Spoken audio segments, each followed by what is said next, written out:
Hi there, this is Kelly Leahy. I'm the tech coach at Collins, and in this short video, I'm reviewing some of the big ticket items on how to format your Google Slides presentation.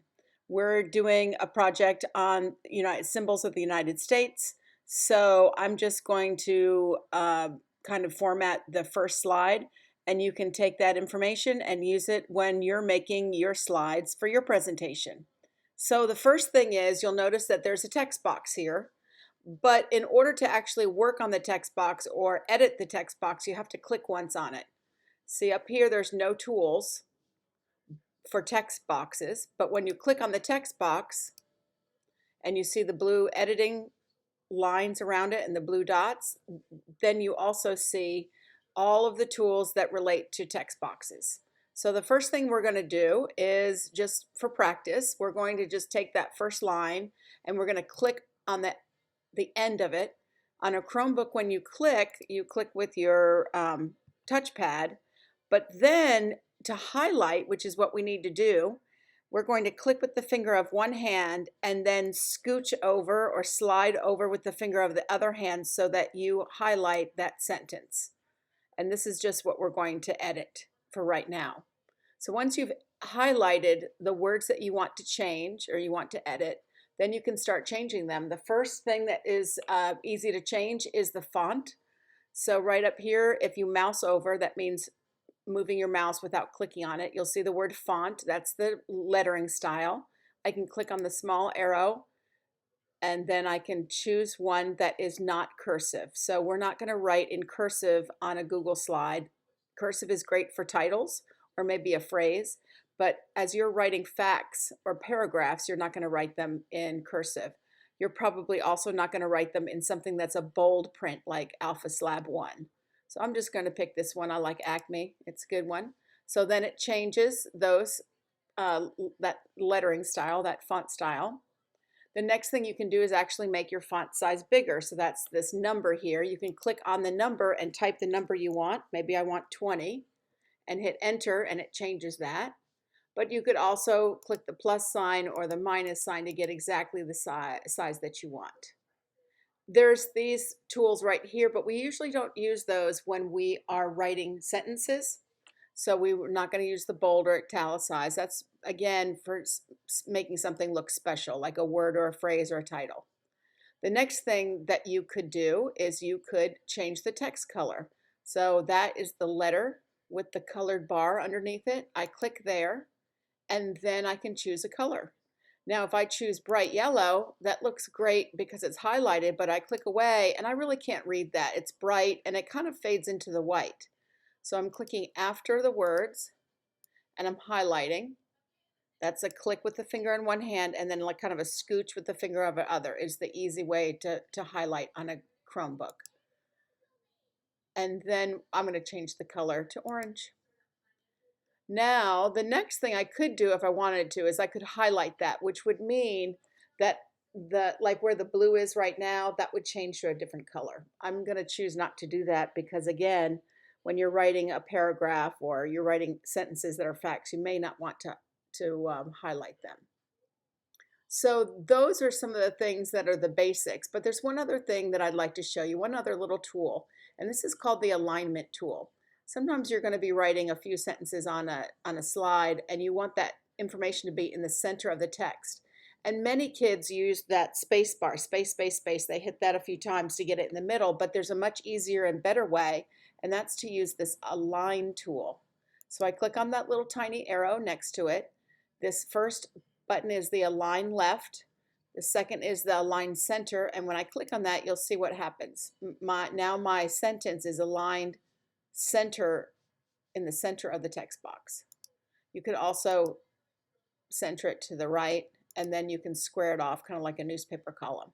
I'm going to, in this case, since it's numbered, I'm going to click on the first one. But if your facts aren't numbered, or even if they are numbered, maybe you'd like to have them centered on the page. You can also have them centered in the middle of the box too. That's what these tools are. So that really is the basics about working with your text.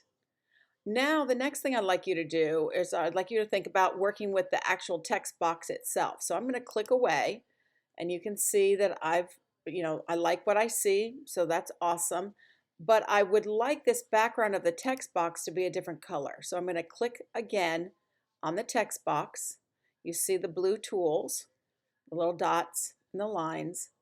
And then you'll notice up on the toolbar, there's these tools over here to the left. See this one called the paint bucket or the fill color? When I click on that, I can choose a color to be a complementary color for my text and my style, my design. So let's say I'm going to choose light blue. So I click away and now my text box is light blue. But maybe you didn't really like that. So you can always click once and you can use this arrow right here. Maybe you remember this from previous grades, this undo button. I used to call this the uh-oh button because it's what you do, what you click on when you accidentally make a mistake. Uh-oh, I need to fix it. So you come back here and undo, or you could still come over to the fill box and I can choose another color. And I think I'd really like to choose this blue. That's a little bit dark, I think, so I'm going to go back and I'm going to pick, let's see, gray. I think I like that. I click away. I definitely like that. So there's one more thing that you can do with text boxes besides make the color a different color than white. You can also make the boundary or the border of the text box a different color. So I can click right here on the border color tool. It looks like a little pencil. Did you notice that it doesn't have a line underneath it? That's a color line. And now I'm going to try to choose that same color blue. So I now have a border, but that's a really narrow border. So let's work on that some more. I'm clicking once more to get the blue editing tool around. And then I'm going over here to this tool called the border weight. When I click on the border weight, I can make the line thicker by choosing a larger pixel number. So I'm going to choose 4. And now I click away, and I definitely like that. But let's say I didn't. So I can go back, click once on the editing tool again, and now I can choose a thicker one. And let's say I didn't want a solid line around my border. I could choose the next tool, which is called the border dash. And this is where you get a variety of borders. Here's a dotted line. I click away. I kind of like that, but maybe I actually want it a little bit smaller. So I'm going to click, actually not smaller, thinner. So I'm going to go back here and go back to the 3 pixels. And you know what? I really like that. So I'm going to leave that like it is.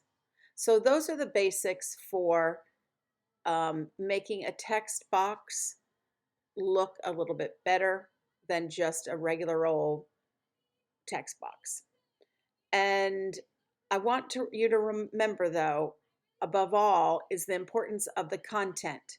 So when you do a presentation, the most important thing is getting content in.